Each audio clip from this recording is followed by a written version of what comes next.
afternoon, everybody. My name is Tal Mitzal. I'm leading the Sophie Davis. There are some seats over here. I'm leading the Sophie Davis Forum on Gender and Conflict Resolution here at the Leonard Davis Institute for International Relations. The work that we do is quite diverse. Mostly we work on the research level, but we do outreach in various levels to bachelor students and master students. Most of our programming has to do with gender and conflict. And what we do today is we're going to have a workshop related to inclusive security, which is really on our topic because it really brings the role of women in relation to what happens in armed conflict. Just a short few sentences about where we're at in the calendar. Yesterday was International Day for the Elimination of Violence Against Women. The day was set to commemorate the murder of three key figures in the struggle to bring peace in the Dominican Republic in 1960. So their murder by the local dictatorship resonated for many, many years, and eventually at the end of the 90s, in 99, became the day to commemorate violence against women. It's a day that brings together intimate violence, political violence, domestic violence in every realm. And I think it's talking about inclusive security is a wonderful way to touch it, because every woman that comes to a dialogue is a woman who had endured various levels of violence and has a better way of understanding, or some kind of experience in understanding, managing everyday conflict, managing violence, has different experiences of violence that not necessarily people who were brought up in a more secured way have. So this is our way to kind of think towards and with the International Day to commemorate violence against women, not to commemorate, to fight and eliminate violence against women. And yeah, got it? Mm-hmm. Okay, thank you, Tal. Okay, I'll stand. Okay, so we're very happy to have you here, and Thank Julie you. as well. And the second part, okay, so this is a joint project, and many of the students here that before actually MA students in the IR department in a course on the concept of security, where we actually didn't talk about inclusive security yet. We did critically talk a bit about human security and whether it's a real term or just you know, an empty signifier for all sorts of things. Right. And we talked also about the issue of gender and security very, very broadly, and this is like a perfect opportunity, so we're very happy to have you here. And I have the tough job of introducing you. Okay, so I'm very happy to introduce to you Ambassador Swanee Hunt. I have to say, the whole thing, the ambassador part, it's probably like the least is exciting, but the least exciting from all the stuff you've done. So I'll try to be brief, but I don't even know what to focus on. So what should I call you, Ambassador Swanee? Well, please call me Swanee. Okay. Everyone else, I'm doctor or professor. I'm teasing, okay? Yeah, I was going to go to Professor Hunt. That always works, you know.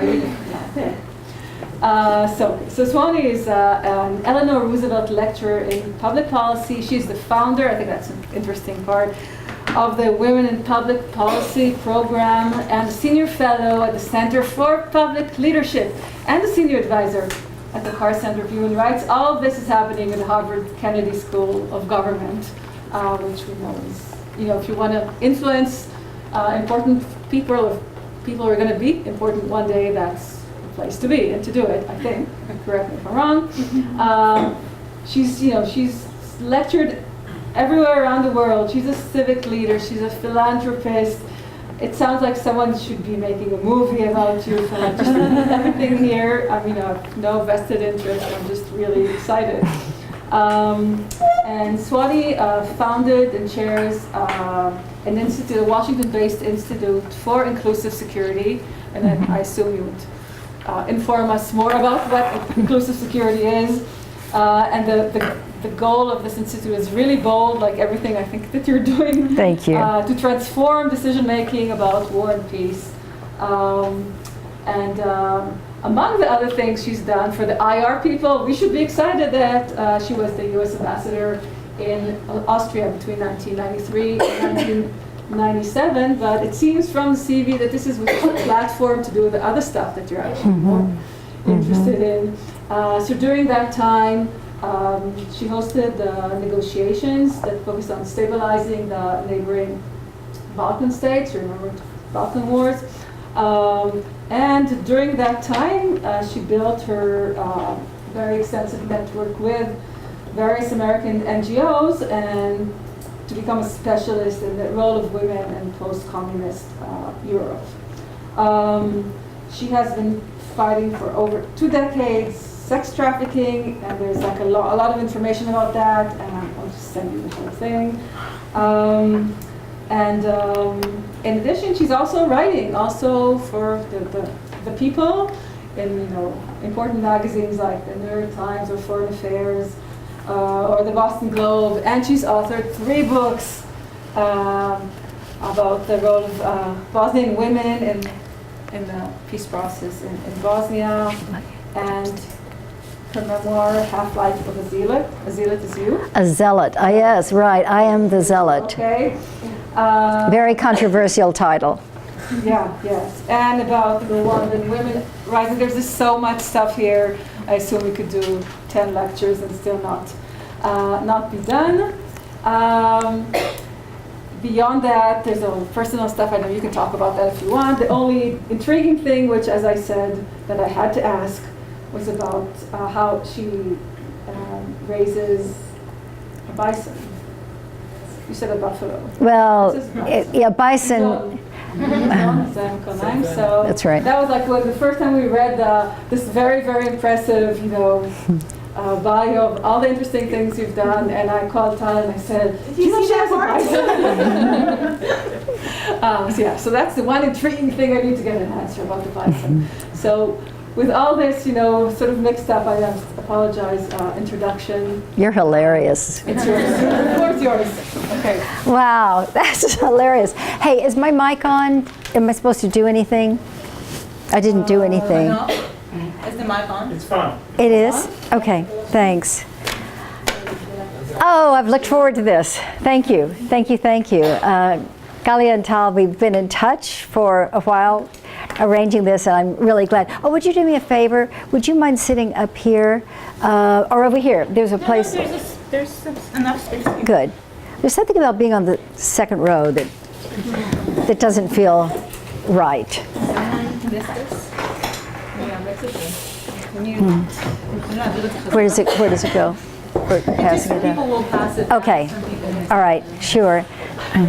So I'm going to give you a choice. I was thinking in the car, I need to know, I could talk about this whole idea of inclusive security, which is actually related to human security, and as UN implications, NATO implications.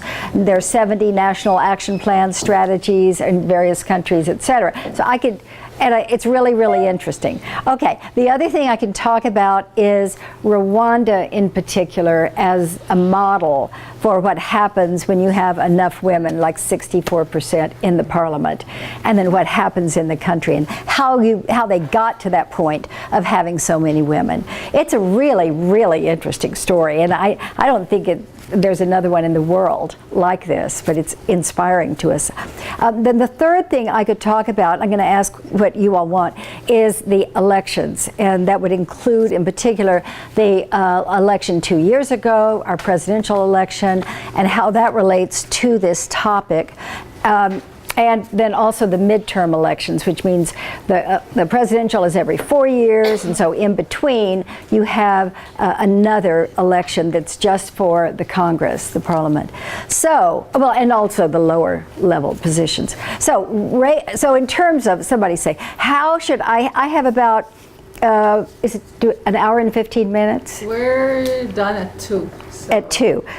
At 2. Is it 12:45? Or Yeah. it is? Okay. Just to give you like warning, like 15 minutes before or something.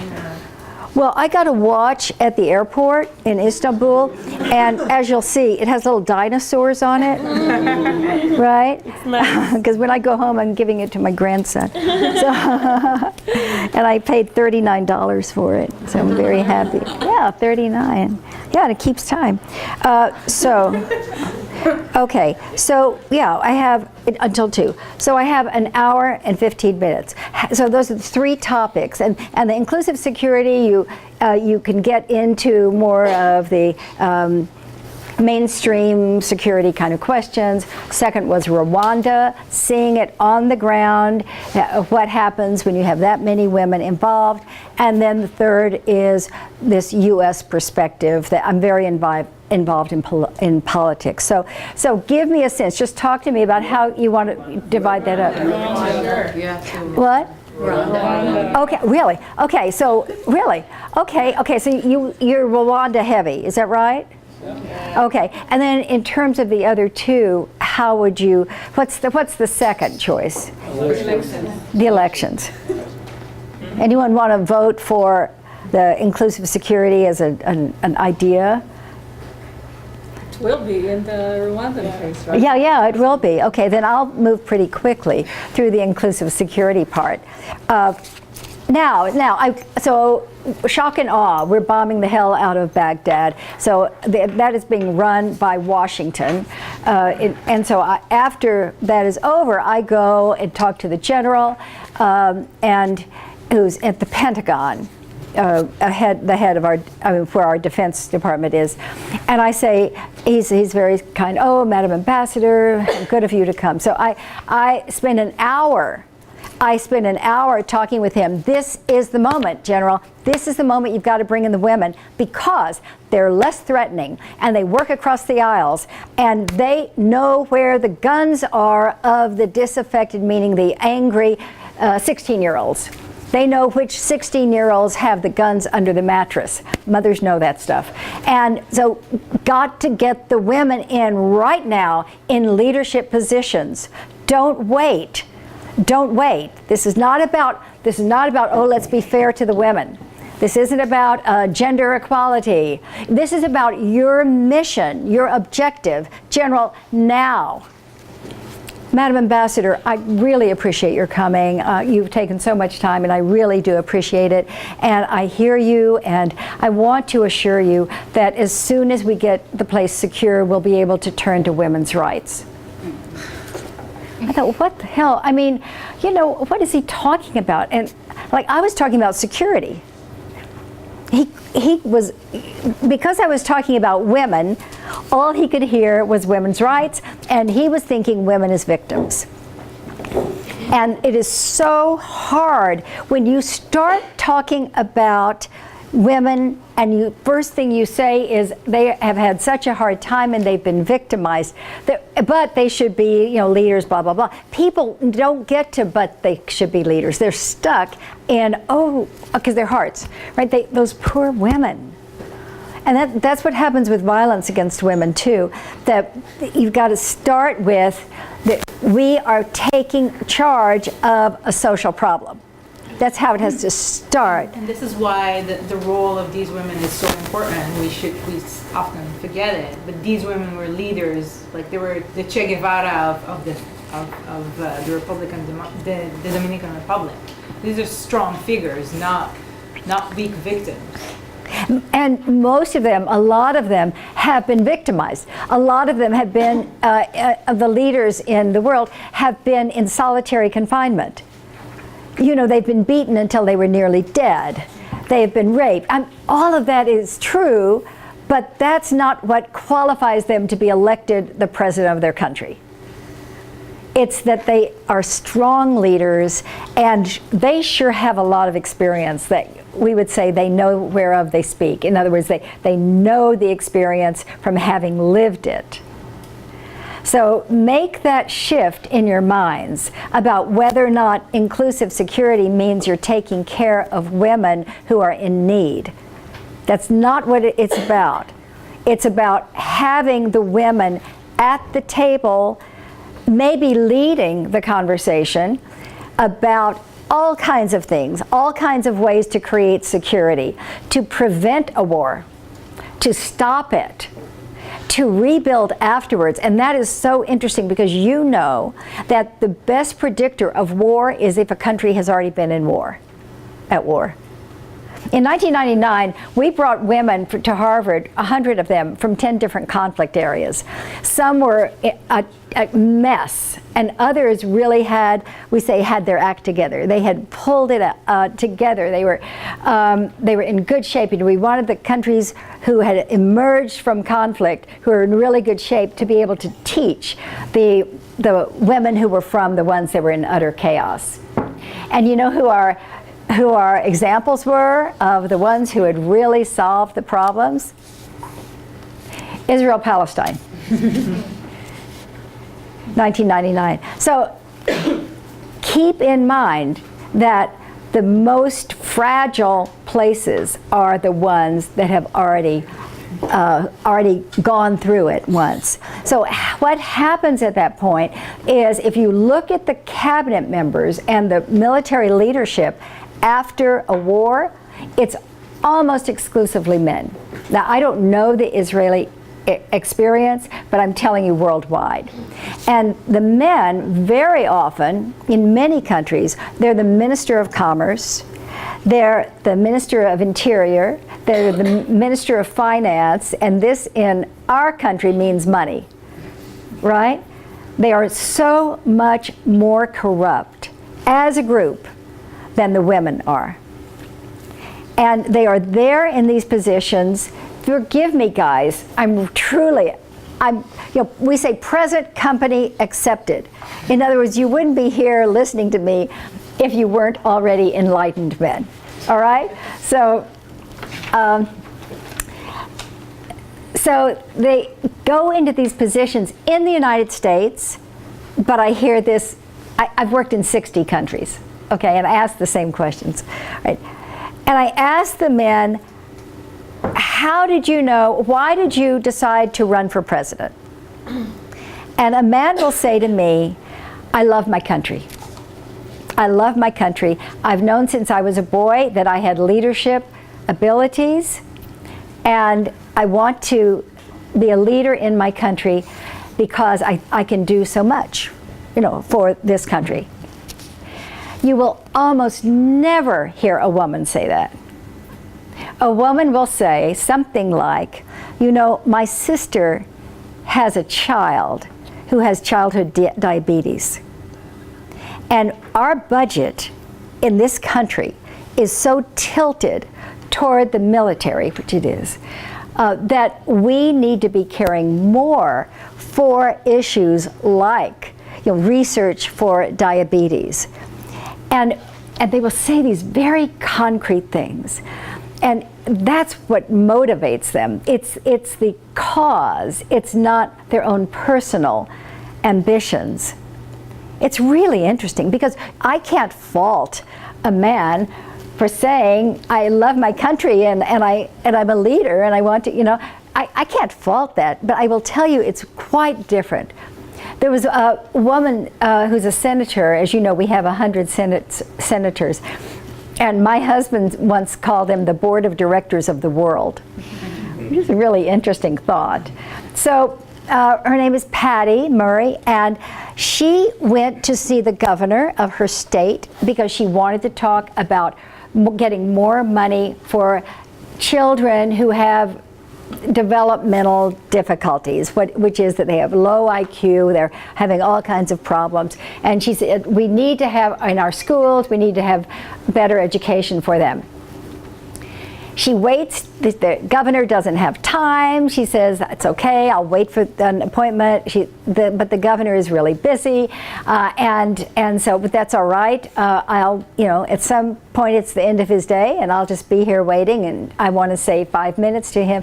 And finally, the person who's saying all this to her, the chief of staff, says, Ms. Murray, I appreciate, I'll relay this to the governor, your concerns. But frankly, to be honest, you're just a mom in tennis shoes. And he really can't meet with you. Now, she won a place in the U.S. Senate with that slogan, just a mom in tennis shoes. But that idea is found over and over and over. What does that have to do with human security? A lot. A lot. Because human security, as you know, is saying it's much more than bombs and bullets. It's whether or not you can feed your children. And when you think about why there are wars, very often it's coming out of this kind of distress. One woman in Kenya said to me, and keep this one in mind when you're trying to get to human security. She said, what do I care if my daughter is shot on her way home from school, or if she's raped and has AIDS? My daughter's dead. Keep that in mind when you're trying to understand human security. Now, the relationship between inclusive security and human security is that women in positions of power, they have more understanding of this human security issue. And look, we have plenty of research that describes this. There's one from Cornell University where they set up, it may have been grad students, I'm not sure, but so you're told, all right, you're on an island, and the people on the other side of the island, there is a secession movement. They are furious. They want to go to war. They want to separate from your half of the island. Okay, so it's chaos. And send a message to them. So the typical woman message, female message, is we cannot have this fighting. We need to think about our children. Our husbands will be killed, our brothers will be killed. They are critical to the leadership in our country. But our children, the education, the schools, they won't be able to go to school. The healthcare system will break down. This isn't what we want. We can work this out. Come on, let's get together. Let's talk about it. Let's figure it out. The messages that the men sent to the other side of the island, and this is a literal quote. Someone will have to translate it into Hebrew, but die, you pansies, the streets will run red with your blood. Would someone like to translate that? Die, you pansies. Do you know what a pansy is? It's like a gay. It's like a gay person, right? Die, you pansies, the streets will run red with your blood. Now you think, okay, this is just crazy. This is just crazy. But around that time, the messages were released that were being sent across the lines that started World War I. They were almost verbatim the same. So that kind of language is extremely dangerous. Extremely dangerous. And dictators use that kind of language, either overtly or with threats. And nobody can believe it's going to happen, really. And I live in the United States of America, and we are in crisis. We are in crisis. Okay. Now, let me tell you the perils of this kind of conversation that we're having. And that is, there are two, essentialism and stereotypes. Somebody tell me what essentialism is. Be brave. Do you know? Or you just don't want to say? Do you know? That depends on the context. Just speak.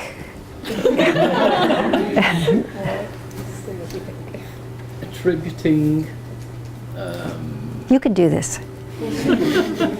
Okay.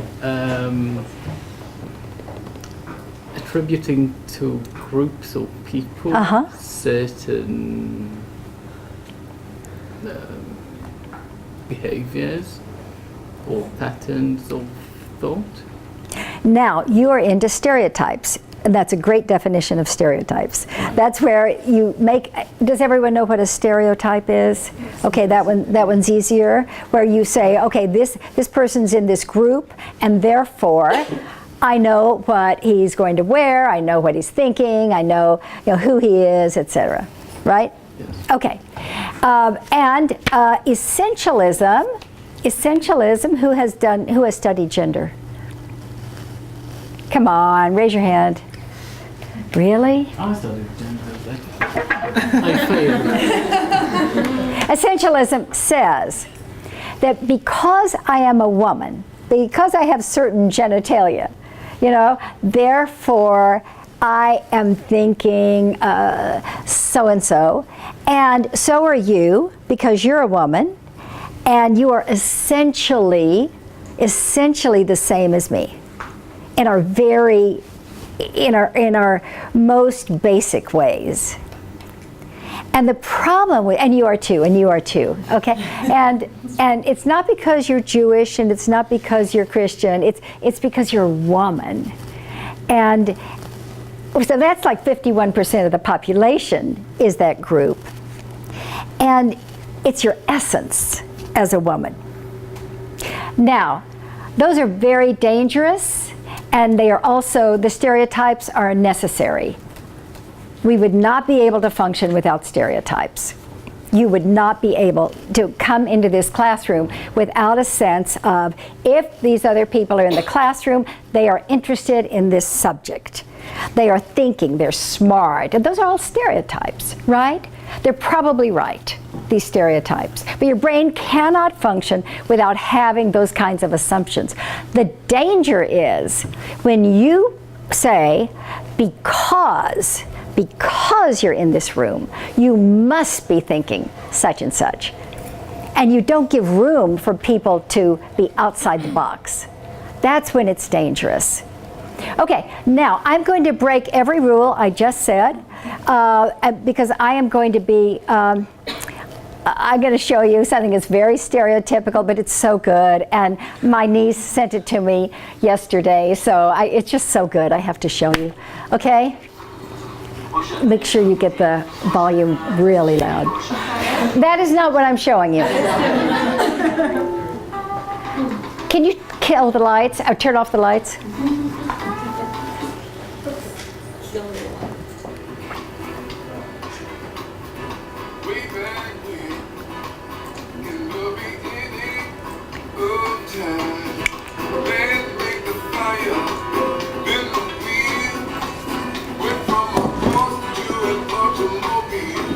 We can get it louder. It's at 100% on both places.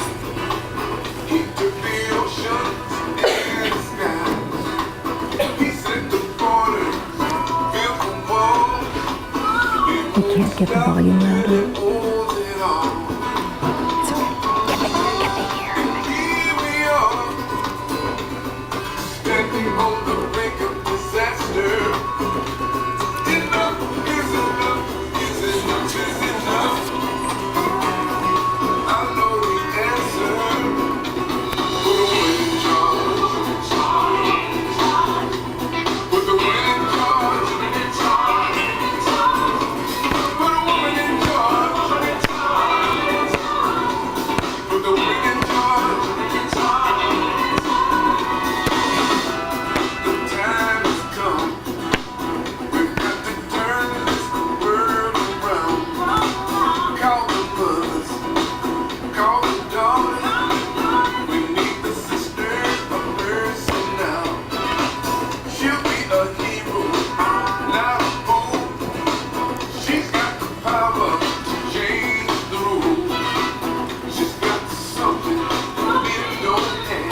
I decided to pause it and let it fade at the point where she's standing in front of a microphone, because I thought that was really important.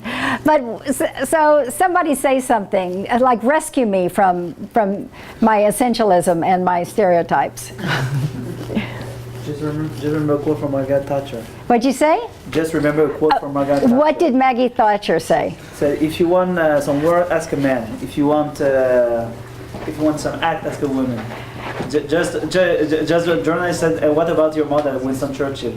She didn't know how to answer. Yeah, well, yeah. So Maggie Thatcher, whom we consider not the feminist leader, said, if you want some words, ask a man. If you want some action, ask a woman. I talk to women all over the world saying, you've got to run for Parliament. You must be in Parliament. You're the head of this NGO. You know what it's about. You must run for Parliament. And they say, it's words. They sit at tables and they talk. And we have so much to do. And they have a very hard time around the world saying, you know, this is a man's sphere. They don't get anything done, et cetera, et cetera. So, what is that? Oh, that's me. Is that there for people to read? When people came in, it was there. But Oh, okay, all right. Okay, so forgive me that little bit. That, by the way, the woman who wrote that, whom you saw singing some, do you all know Johnny Cash? Yes. Do you know that? That's his daughter. Okay. So I'll have to ask him. Is he still alive? I don't think so. Yeah, right. Well, anyway, I won't ask him. All right, so I am then in the Balkans, as you know, and I'm hosting these negotiations. They go on for 14 days. We got a three-way war. Three-way wars are very, very, very difficult. You know a lot about war. This one has concentration camps. It has rape camps. It really seems like it's 50 years ago in terms of the horrors, you know, of the concentration camps that you know so well, and we have to stop it. And 90% of the human rights abuses are being perpetrated by Serbs, and I say Serb paramilitaries. I'm not talking about the Serb people. This is not collective guilt. Okay.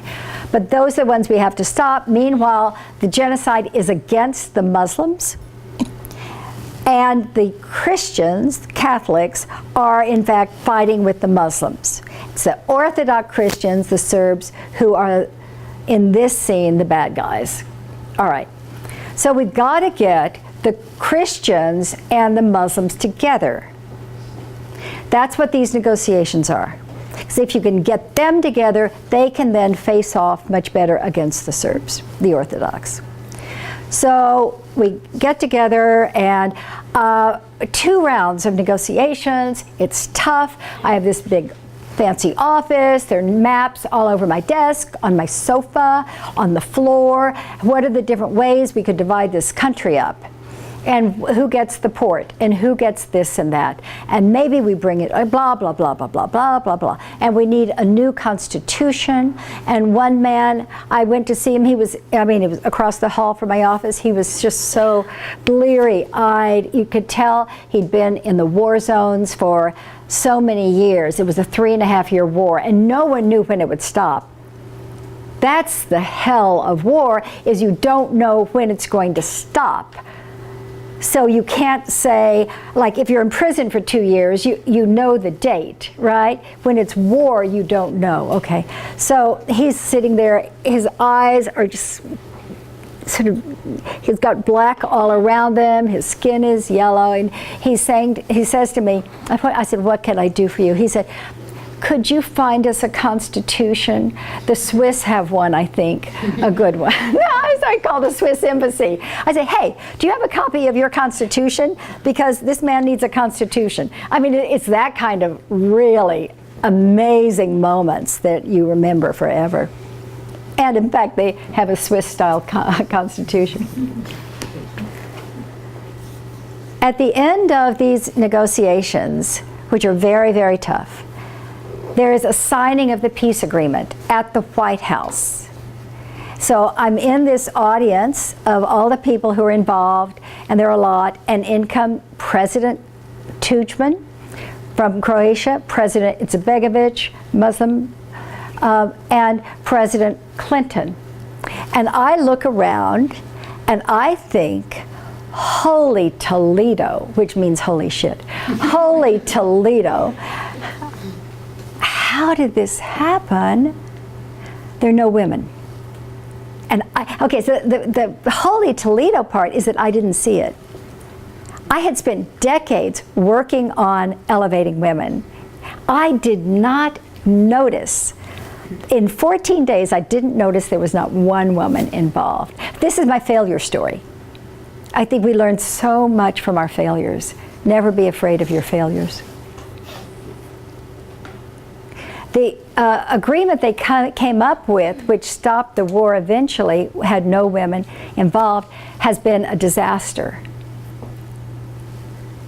The country is frozen politically. The agreement was there will be 3 presidents, because these guys won't ever stop fighting. So there will be an Orthodox president, there will be a Muslim president, and there will be a Catholic president, and they'll take turns, but they're all presidents. And the same with the prime minister, 3 of them, and the same with the foreign ministers, 3 of them.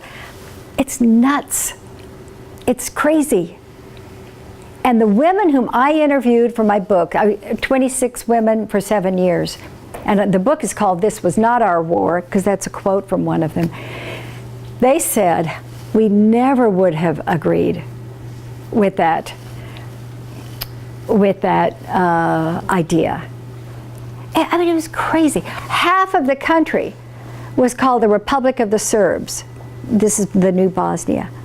The Serbs were only 30% of the population. And they committed the atrocities, and they end up with 50% of the country. And the women who've been forced out of their homes, the men are, so many have died, right? I mean, like 150,000 people have died out of a small country, 4 million. And so the women and their families who've been forced out of their homes now are told, oh, by this agreement, you can return to your homes. Well, guess what? The home is in the Republic of the Serbs. Like crazy. Crazy, and of course they don't return. So of course there are these refugee camps, and et cetera, et cetera, et cetera, et cetera, et cetera, et cetera. Okay, this is not, this is typical. This is how it looks with peace agreements all over the world. And what we know, and now we get to the inclusive security, what we know is if you have women actively involved, a constitution is much, much more likely to include the needs of the people, in the people of the country. When you do that, then the constitution, it is more accepted throughout the society, especially if you've done what they did in Rwanda, where the women went out all across the country into the village and said, what should be in this constitution? And they learned that, maybe they would have done it anyway, from South Africa. The women in South Africa just blanketed the country. What should be the constitution? They brought that information back. They have a very, very good constitution. And by the way, South Africa, you know, when we talk all about the wars, the terrible wars, South Africa is the bloodbath that didn't happen. We lose sight of the successes because they aren't in the history books. South Africa, you had 90% of the people black who had been victims of apartheid, and now they have power. And it's the bloodbath against the whites that didn't happen. And a big part of that was the leadership of women. We think about it as Nelson Mandela, but his support came out of the groundswell of women. All right, so in the U.S., we have what's called a National Action Plan for Peace and Security or something like that. And this strategy now has been, there are 70 countries who have this kind of strategy. Now, a strategy like this could be, we are committed to having a certain percentage of women in any decision-making body. And by the way, as you know, in Norway, it's now 40% even for a private company. The board of directors have to have 40% women. So that's when you take it even farther, right? But we are committed to having women. So that's one idea. Another idea in a national strategy could be we only have 30% of our girls going to school, and we're going to get that up to 50%. So it can be many different things. It could be we are sending out foreign aid to other countries. We are going to make sure that half of the dollars we send go to places that are run by women. Because right now it's probably 1%. Because the men take charge. Even if you have a refugee camp for women and children who've been raped in Darfur, the refugee camp is run by a man. And so he receives the funding, and once he does, his credibility goes up because he has this money behind what he's doing. And it's the US that sent it to him.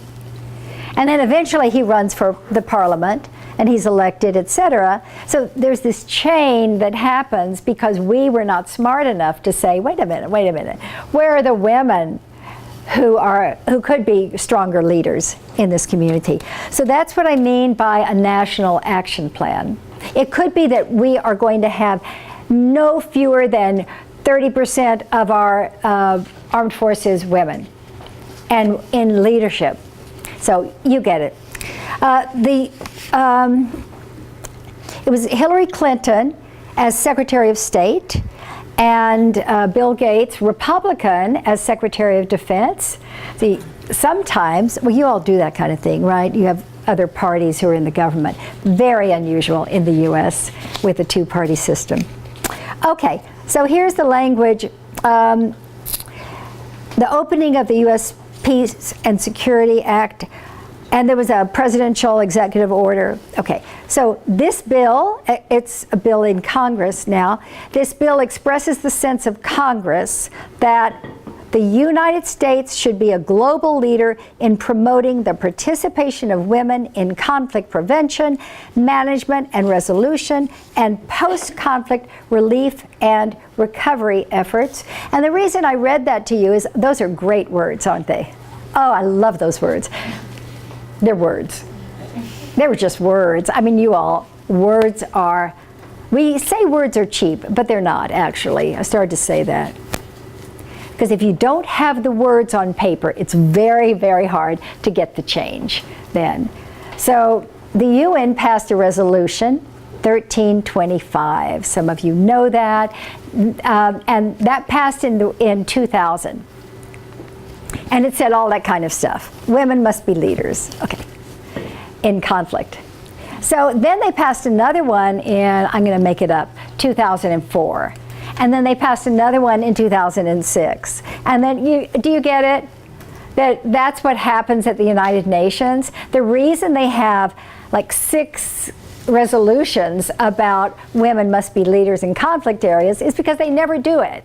Right? So let's have another resolution. And that is the reality. And I said that we have something called Model UN. There are all these high schoolers and young college, and they're representing certain countries, and there were like thousands, and I was speaking to them, and I told them this business about why are there so many resolutions. It's because the United Nations is a mess, and they don't follow through with their words. I don't think anyone else had brought that message to the thousands of Model UN students. Okay, so I want to hear your questions thus far, and then we'll go to Rwanda, and then we'll end with something about the elections. Yes? Well, I actually had one. I wrote it down. That's what I was typing while you're talking. Okay, now this is what I don't let my students do. Okay? And women in particularly will start out saying, well, you know, I actually had one, and their voices go down and you can't really hear them. And they have this whole preamble that is actually taking away their power. Right? Yeah, so just, oh, who has a question? I have a question. Yeah. So you've been speaking and depicting women as more like empathetic and men as typically more aggressive, and the Yeah. way you're speaking. Right. And like I feel like you're playing a little bit on the stigmas that you yourself are trying maybe to counter. Right. And so I actually have a course on war and gender, which is Yes. a course right after this, and we're trying to engage in a more in a discussion that speaks about the terms in a more fluid way. Like men could also have feelings, and Yes. women could also be super cruel, you know, like in Yes. terrorist organizations. Right. So I was kind of wondering, like, How do I, does it- yeah, why aren't I saying things like that? Oh, we don't have a chalkboard. That's not a chalkboard. Okay, so watch my finger, okay? So, you are absolutely right that there are cruel, cruel women. In fact, Milosevic in the Balkans, he was the easy one. It was his wife, Markovic, who was the evil source of all of this. All right, so if you think about a bell curve and you're dealing with exactly what you're saying about aggression versus passivity versus empathy. more feminine. Right. Okay. All right. So here's what happens on the bell curve. This is the aggression, and this is the empathy, and everything we want. Okay. So empathy. Okay. So what happens is you get a line like here. There's your bell curve, and you have all kinds of women who are really, really bad players here. Oh, I didn't mention to you, I have a doctorate in theology, so I don't think they're going to hell, but, you know, maybe they should. Maybe there should be a hell, right? Okay, so there's your bell curve. Now there's another bell curve also. I'm going to draw it. Can you see it like that? And that's the aggression bell curve, and that men have, and then women. So both bell curves have a side that is in the other direction. The issue is not from one woman over here to another woman over here. I mean, it is an important issue, but that's the one you're raising. All women are not so empathetic at blah, blah, blah. They're really terrible. And then all men, I mean, where do you put Nelson Mandela, right? Where do you put Bishop Tutu? I mean, I have all these heroes of guys. So the point is, if you take the top of those curves, is there any distance between them? Wait, let me just finish. And that is, it's that small, relatively small distance between those that is the most significant part. It's not the actual sides of the bell curve, because this is what can start a war right here, this difference right here, or end a war. So you're basically saying that men will be more aggressive and women will be a little less aggressive, according, you know, or more to the bell empathetic, curve. right? And first of all, I'm not saying men. I'm saying men qua men as a whole group. If you were to take all the men in the society and give them some kind of survey in terms of what do you think about this, how strongly do you feel about that, there actually is a difference. There's a gender difference when you look at the social science research. Is there a difference between men as men, a whole group, the whole group? Now, you could say, well, that's a stereotype, and it is. It's a stereotype, but it's dangerous if you think all the men fit into that. And the opposite, if you think all women fit into that. Exactly. That's exactly right. But you can't, the danger is you get into a place where you're denying the differences, because, you know, we have all of these exceptions to it. We have exceptions to the top of that bell curve, a lot of exceptions. But I'm talking about the top of the bell curve, and they're truly is a difference between, for example, I mean, we know there are all kinds of differences in brain development, right? We know the prefrontal cortex, where you have language and where you have symbolism, etc., it develops more quickly with females than it does with males, etc. Well, there are all kinds of differences, but we get afraid of that. I was raised as an ardent feminist. No, I wasn't raised. I raised myself as an ardent feminist. And we knew that there wasn't anything that a man could do that a woman couldn't do. And we also knew that there wasn't any kind of intrinsic difference between men and women. That's just something that we created as a social construct. And we said, oh, if you put a baby in a pink outfit, or a blue outfit, the same baby, people treat the baby differently. So we had all of these very, very important ideas. The general thought these days is that it's called the cascading effect. So there are some differences that are real, biological differences, and then society builds all kinds of things around that. That's the cascading effect. The biological, and then you build all the constructs about women can't do this, women can't do that, blah, blah, blah. You hanging in there with me? It's fine if you disagree. Okay. Yes. Okay. So it's relating actually to that. Yeah. Okay. If we say that we as women, I'm going to talk as a woman, that we deserve to be a part. You're talking about women as women. Yes. Yes, right. That we deserve to be a part of the leadership and of, every conflict and every negotiation Right. or conflict. Are we saying that because of our abilities as women, because we're mothers, and because we're sisters? Or are we saying that because we are a group that deserves to be heard? You know Yes, what I mean? well, I sure do. I sure do. And the arguments, because there are all kinds of arguments about this, if you say, well, women have rights to be there.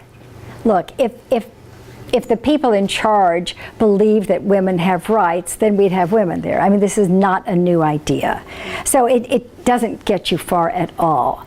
If you say, well, it's only fair for women to be there, it doesn't get you anywhere. If you say women are victims, then therefore they should be at the table, you've got a real problem, because victims means weak in people's minds. Mm-hmm. If you say, however, that women are an untapped resource. Now that is intriguing, because your worst nightmare is that we have a conflict here and we're doing everything we can to stop it.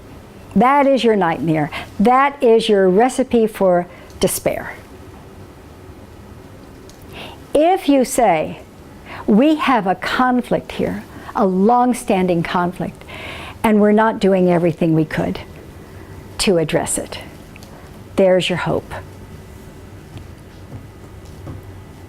Because you've got to find something different from how you're doing it.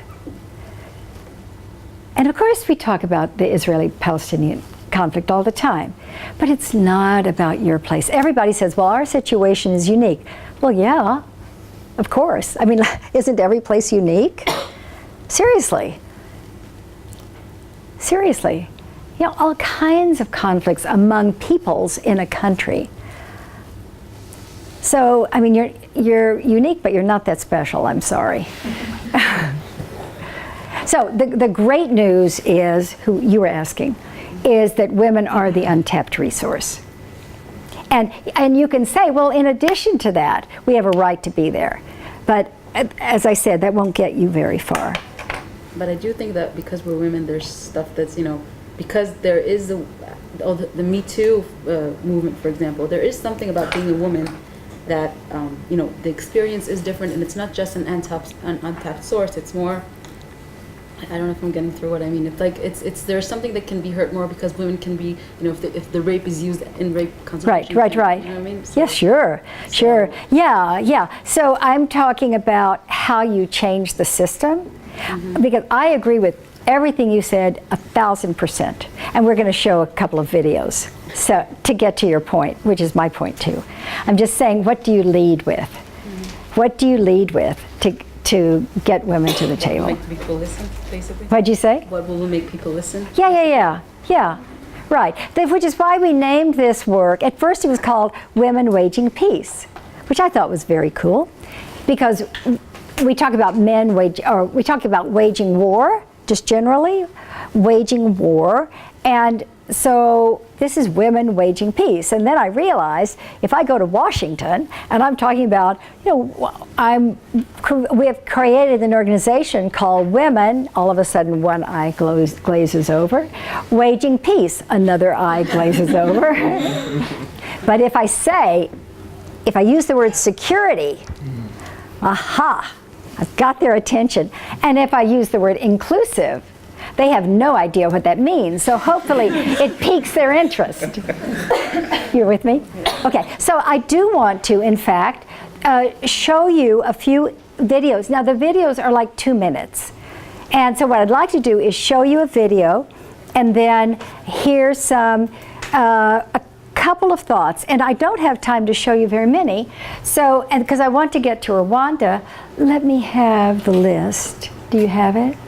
It's on my computer. The one I wrote out. I think it's in your.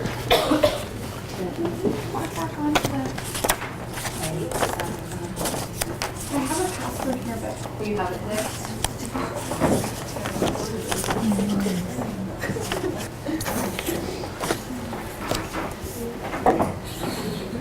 Julie, where did I put the cards I've already spoken to? Oh, over here. Let's see. Darn it. I think it's on card number 5. No. What would you like? I think we're deciding right now. Thank you. Yeah. Do you have it in your computer? What I said? Aha. Here. Okay, so I'll give you some choices. Okay, I could talk about women are less threatening, the things I was talking to the general about. So keep these in mind, make a list. Less threatening, they have different life experiences, they have a different leadership style, they actually serve as an early warning system, and untapped resources, and they reach across the aisles. So where's your energy? What do you want to hear about? Less threatening, different life experiences, alternative leadership style, early warning system, untapped resources, or reaching across. Early warning. Early warning. Early warning. Reaching across the aisle. Reaching across the aisle. Leadership style. Leadership style. Shall we do those 3? What? Okay. All right, let's start with the early. Does it matter to you where we start? Okay. Lights, please. Roll them. Early warning signs? Yeah, sure. This is Ala Morabit. Very, very well regarded now. She was a physician trained in, yes, wait, stop, go back. Okay. Okay, run it back. Okay, so physician who got her degree in Toronto. You'll hear an American type of accent because of that, but her father and brother were threatened in Libya, and her uncle was killed and imprisoned, etc. She decided to go back to Libya to work.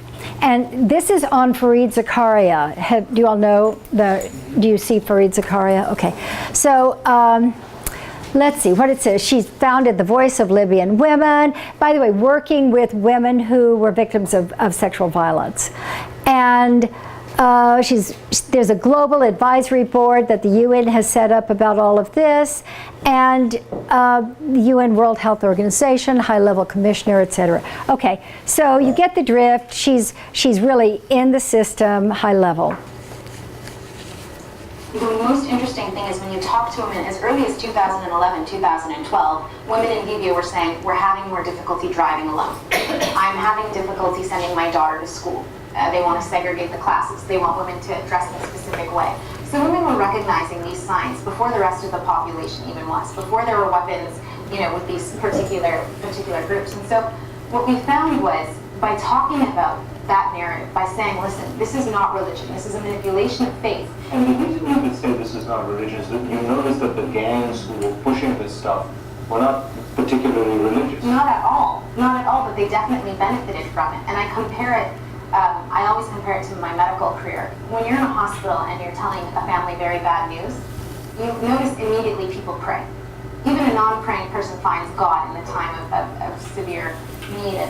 And the same thing happened in Libya. In the time of the conflict, when you have nothing else to look at, when political apparatuses don't exist, when security is diminished around you, when you don't know if your baby will eat that night, the voice of God, whoever is telling you that's his voice, becomes so much stronger and more important to you. And it's a very easy way to manipulate societies. One person, give me some kind of reaction to what you heard. Yes, sir. I mean that first of all, it's what you're right. Can you all hear back there? Yeah. Okay. Like in a Middle Eastern society in which religion is much more present than in the West. I mean, like for example, in Arab country, the religious is a top Muslim scholar in Egypt is quite power. You can compare his power to the chief of the state or the chief of the army. In a lot of occasions, religious leadership in the Middle East, especially in the Muslim and Arab world, when leaders, political leaders can't pass a message, they are recurring, looking for religious Right. habilitation. Right. So when you take arm strengths plus God, it's like a deadly.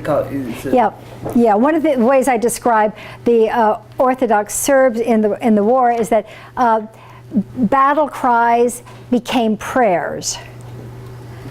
So they brought in religion and said, God is on our side, and we're doing this in the name of God, right? But that doesn't get to the point I was trying to make here about the role of women. Did you hear what she was saying about the early warning system? Tell me what she was saying. Yes, ma'am. I think she was saying that it's when, in terms of when a society maybe is deteriorating, slowly closer towards war, it's discrimination or change of policies towards women. That's sort of one of the early symptoms that something is turning wrong. So in the case of Libya, women were finding it harder to drive, and they were being discriminated against further and further. That was one of the early warning signs, and perhaps if people had seen what was going on at that early stage, it could have prevented something. That's exactly right. That's exactly right. And it's so hard to know when to take it, when to act on that early warning. That's what the United States is facing right now. It's like, when do we act? When is it dangerous enough that we actually say we have a dictator in the making, right? And so I'm very, very sympathetic with this point of view, and it's. So. Yeah. Like generally, when things are going bad, generally the women are the first victims. I mean, it's like in Libya here, but it's right in most of the countries. When the regime is gone bad, the first who get right. Are women. That's right. That's right. And yes, let's keep going. So the next one is. Well, it was alternative leadership and wait. It was alternative leadership, and then was the different life experiences? What was was that the third? Yeah. It was? Mm-hmm. Okay, so let's do different life experiences. Now this is Mobina Jaffer, who is Canadian, and she was sent to Darfur as an observer to all of that. And as you know, the conflict in Darfur had a very, very profound effect on women because it was systemic rape. And you do systemic rape as a way to humiliate the men. It's not a sex thing at all. I mean, it's really an aggression against the other side. So here she is arriving in Darfur.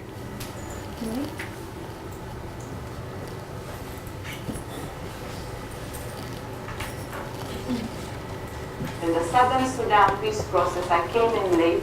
Our government came in late into the process, And every time I asked where the women were, you know, it was like people would say, what are you doing? It's fragile enough. If you introduce the women, it'll not work.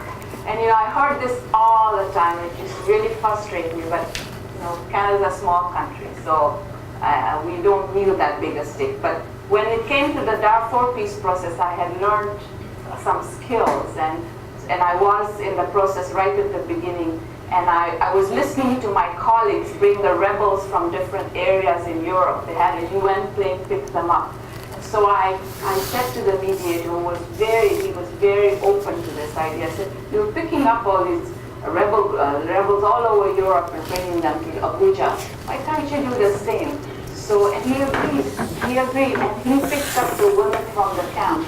The men majority, if there's anybody from Sudan, don't kill me, this is my generalization. The men majority were in exile. The women were living in the camps. And they brought almost 17, 18 women to the peace process. And the peace process changed. Sadly, things have deteriorated. It changed because when people were talking about water rights, the women would say, what are you talking about? This river has dried away long time ago. There is no river here. Or you know, and they would talk about, you know, food, and they'd say, well, that food doesn't exist. What are you talking about? So you know, what it does is, I'm a firm believer after being in this process. It's not about just having men, and it's not about just having women. We have different ways of interpreting. The Creator brought us both together because we have different issues, we have different ways of looking at things, and we need both the women and the men at the table. And when the women were sitting at Abuja, they completely changed the process. They changed it because it was practical. You know, and I'm really generalizing, but the men were positioning who's going to be the president, who's going to be the vice president, and the women were saying, when will my children get food? When will my relatives get water? And it changed the dynamics. It's just how we look at things, because we look at putting food on the table, and so how do we do that? And what I was very important was that the women had a different perspective, and the mindset is different. You need to change the mindset. In the beginning, it was if you bring the women, you will bring women's issues. The water, food, feeding the community are not women's issues. They are the community's issues. And so whenever people talk about women's issues, I think we need to challenge them, and we need to change the mindset about that. That's really important. Women's issues. Women's issues. That's what the general said to me. When we get the place secure, we'll think about women's issues. And I thought, General, I'm not talking about breast cancer. Breast cancer, cervical cancer, those are women's issues, right? And anyway, and she's talking about human security, to go back to that idea. Yes? I'm a guest here, first of all. I'm not a student. What I wanted to tell you is that actually concerning political alternatives to resolution of conflicts, there is a group in Israel called Women Wage Peace, by the way. And they have presented on October 2018 at the opening of the Knesset, their first bill for an alternative, bringing women into resolution conflict, calling 1325, and doing a lot of work to try to influence, to have more women into conflict resolution. So I think that maybe a Nobel Prize from Liberia, Leima Bome, came here in 2016 and was part of their march. So I think it could be an interesting thing for you to check out. Thank you. Thank you. What I wanted to say that we have failed to mention that Swanee is actually a guest at the Women Wage Peace Congress tomorrow. Great.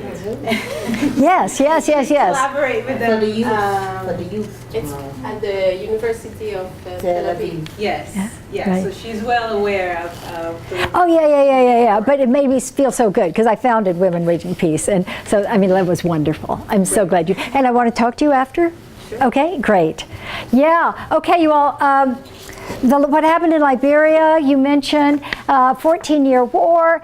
We're talking about arms cut off. We're talking about legs cut off, rape constantly, villages being burned, really bad things, which means that any man who, this is true of the women, but think about it in terms of the men, any man who was 20 years old, the last time he went to school, he was 6 years old. That's your population that you're dealing with. And all they know is our side. You know, we've got the guns and they're fighting with the guys on the other side, and it is horrific. It is horrific. And how do you put together the society after that? Ellen Johnson Sirleaf, who, by the way, had 4 sons. People don't know this. She had 4 sons before she went to college. It's so cool. I think that's so exciting.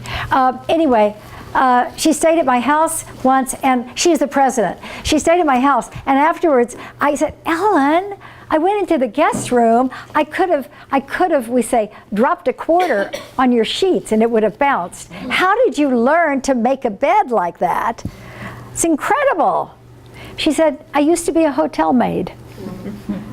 And she went from that to working for the World Bank and the UN, and then became president. And she was there because of Lema Gaboy, who stopped the war. Lema organized the Christians through the churches and the Muslim women, and they all came together and they sat down in a big group, and it was on the tarmac at the airport. And come rain, come shine, that's how we say it, rain or shine. In the hot sun, in the pouring rain, they sat there singing their songs about peace. They had signs. They all dressed in white. They, and they said no sex until this war has stopped. You decide what stopped the war. And it's a wonderful story. I even have the film about it. It's called Pray the Devil Back to Hell. And I will make sure that you all have a copy or know how to see it on YouTube, Pray the Devil Back to Hell. And that method has been now used repeatedly around the world. So now I will end by telling you, we don't have time to do, well, Ashraf Ghani, just Ashraf Ghani. I interviewed him. There was a meeting of presidents and prime ministers, and I got to speak there, but I knew there was a wealth of power in that room. So I got a videographer, and videographer just out in the lobby, like right there. He set up like a white background and had 2 mics and a chair, 2 chairs. And as these guys would come out, or these women, there weren't very many women, I would say, oh, hi, would you mind coming and let me ask a question? So I did those like 20 interviews, and now they're really valuable. Okay, but it was audacious is a great word. Okay, so here is President Ashraf Ghani. He became the president of Afghanistan. He's talking about women's different style. Women bring very different styles of leadership if they're allowed to develop their own distinctive style. And that the model of leadership that we've inherited through the masculinity of the state needs to be questioned. This model is not flexible enough, it's not creative enough. So management-wise, we need a fundamental rethinking, not just in terms of positioning, as you've been arguing, and I agree with you, consciously looking to allow women to rise, but also in terms of the change of styles, so that they don't then become honorary men. I do think that one of the things we can bring as former President of Ireland is the idea that many of us have a different approach to leadership. I know that some women who reach high office decide to do it better than men, but in a rather fitting into that mold. And for me, Margaret Thatcher was the personification of that, if you like. But now I think there's a more confident women's leadership that builds on the strengths of the women's movement, in fact, that is less hierarchical, more enabling, more listening, but is also about power and responsibility. And we want to ensure that the profile of women in power is women in finance, women in defence, not just so-called women's issues. And that at the same time, it's a listening and a practical problem solving. Now, because of the influence of the women's movement, I'm glad to say that a number of male leaders are leading in this way too. So there's a kind of crossover, and I think that we need to encourage that, and not sort of say that women leaders will lead in a completely different way, but that the way we lead can influence a male leadership that is more of that order. When I was serving as President of Ireland, at the beginning I had my security detail and it didn't include a woman. And I said, no, I'm sorry, every time I have my security with me, which would be 3 security, I want one of them at least to be a woman. And they said, well, I'm sorry, they have to be trained in special firearms and women are not. And I said, train them.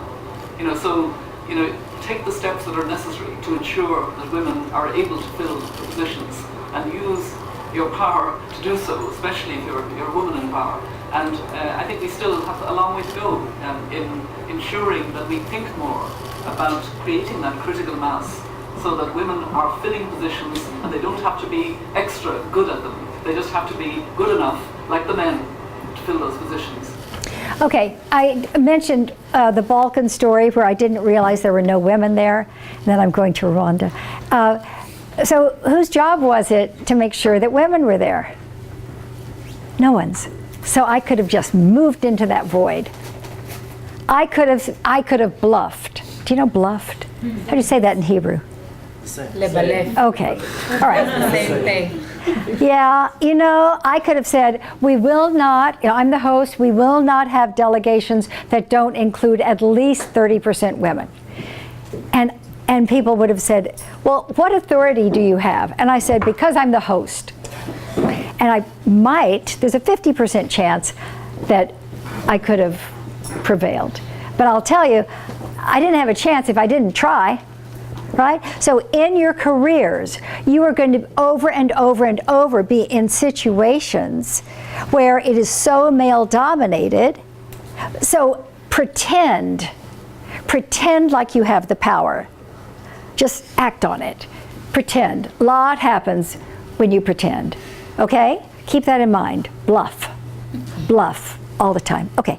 Now, here's what happened in Rwanda. You have a horrible genocide. What's the population of Israel? About 9 million. Let's call it 8 million? 9. Okay, let's call it 9 million. Okay, so in one summer, there are 900,000 Israelis who are killed, and they are killed by other Israelis. 900,000. There would be 32 million Americans in a summer who would be killed. And I don't even mean shot. I mean with a machete, with a knife. Okay? That was what happened in Rwanda. So everyone saw someone killed. The children saw their parents killed. I mean, you get my drift. Okay. So in comes the Tutsi regime. And I won't go into the politics. They stabilize the place. And the general in charge says, we have great women leaders here because they've been in the bush, as we say, living literally up in the mountains. And they're tough and they're smart. And he says, okay, Rose, you're going to be the mayor of the capital, Kigali. Now she walks in to be the mayor. It's corpses. There isn't a piece of paper in the capital. Anyone who's been in the parliament has been slaughtered. So there isn't leader. There's no running water. She is now the mayor. All right? And then he says, okay, Aloysia Inyumba, you are going to head the Commission on Unity and Reconciliation immediately after a genocide. Not an attempted genocide, a genocide. And now you're in charge. No, who wants to be in charge? You are in charge of unifying the country. After 900,000 have been killed in one summer. Good luck. Thank you. You're welcome. She lay in bed, she told me, and her husband said the same story, and she kept thinking, what do I do? I don't know what to do. I don't know what to do. She was 26 years old. I don't know what to do. And then she realized, I don't have to know what to do. The people in the 14,000 villages, they'll tell me what they need. Now that is, on that bell curve, that is much more a feminine or female response to this situation. Let me just listen. Let me listen. I don't have the power to go in and fix this. Let me listen, and they'll tell me. And they did, and she was in 14,000 villages, and they made up songs, a very African way to do it. They made up songs about what had happened to them. They made up plays about what had happened to them. They started a justice system. There's no way that you can take 800,000 men who had perpetrated the genocide, who were in prisons. There's no way you can try them. There were 40 lawyers left who hadn't been slaughtered. 40 lawyers and 800,000 men. How do you deal with that? So the women organized Gachacha, which was a grassroots system. Take 4 men, put them in front of the villagers, see what the villagers say. You know, what happened on such and such date. The villagers, most of them can't read or write. They're on a hillside. One of them says, I know that young man.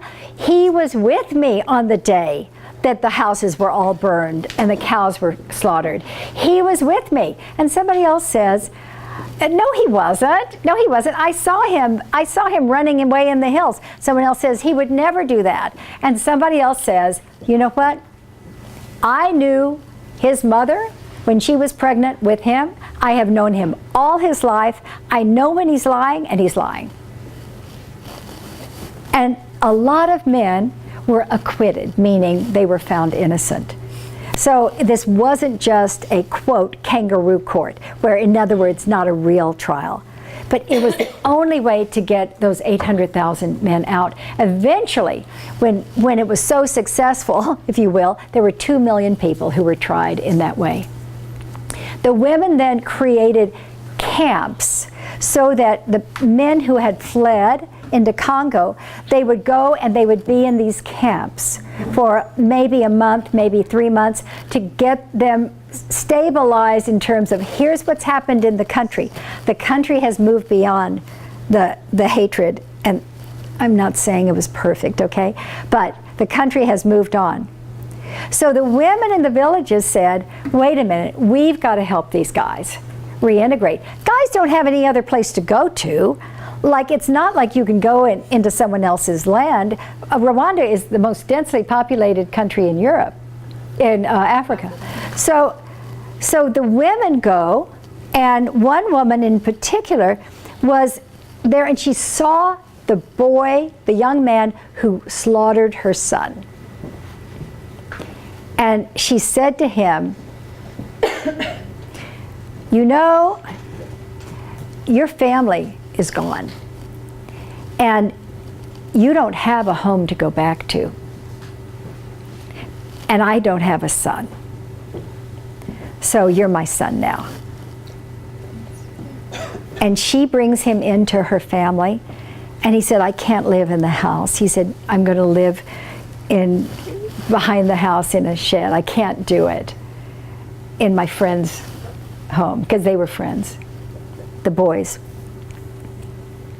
And she said to him, okay, but when I die, you have my home and you have my cow. It's the highest, that's the most important wealth a person could have.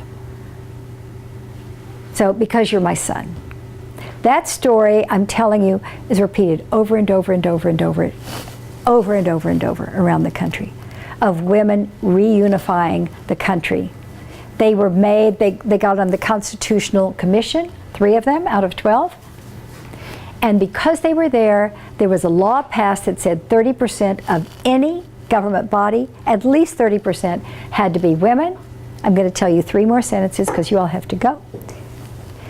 So, the women had a women-to-women election for those 30% of the seats, right? And women were voting for women. Now, where did these women come from? They came from village councils that had 5 different tiers, all civil society.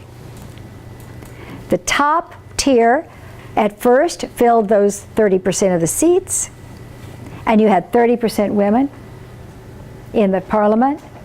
But, and here's how it happened. The women in those seats said, after a short period of time, I have name recognition.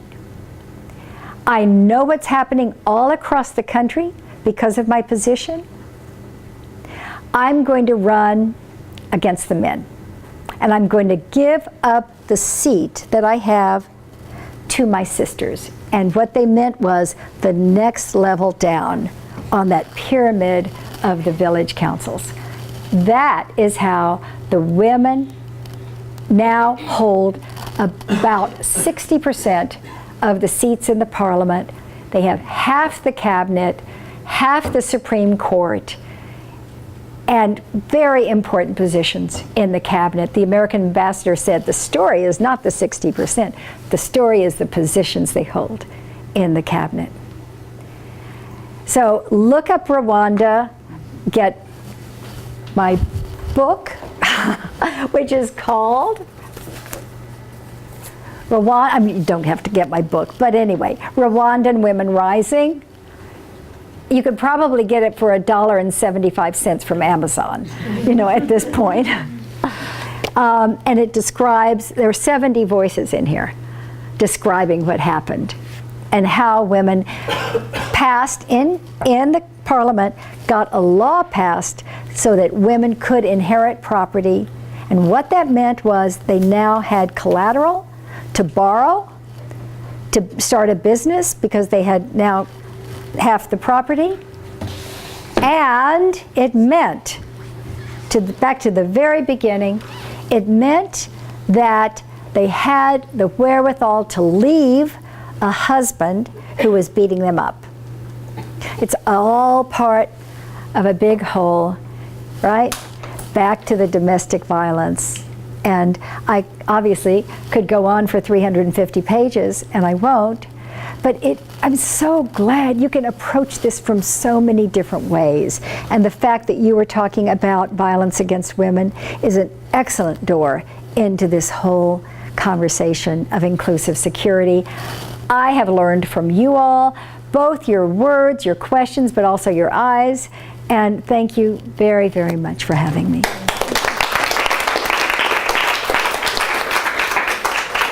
Thank you so much.